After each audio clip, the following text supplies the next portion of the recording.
lang po, ma'am. Ma'am, now that dineclare na ng SC na unconstitutional ang articles of impeachment at in-archive na din ng Senado po ang impeachment complaint, sa anong paraan na lang daw po ninyo ma-explain sa public itong alleged, ma'am, na misuse ng confidential funds? Kung may kaso, sa tamang forum, mag-explain kami.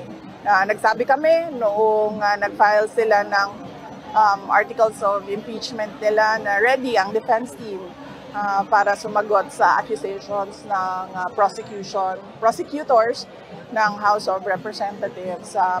Noong umakyat sa Supreme Court, yung kaso, lahat ng hiningi ng Supreme Court ay ibinigay namin.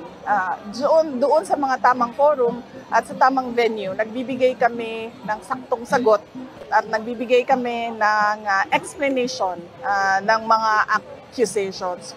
Pero hindi pwede na moro-moro na kung saan lang nagbibigay ng akusasyon at kung saan o kung kailan lang nila gusto mag-akusa ng tao.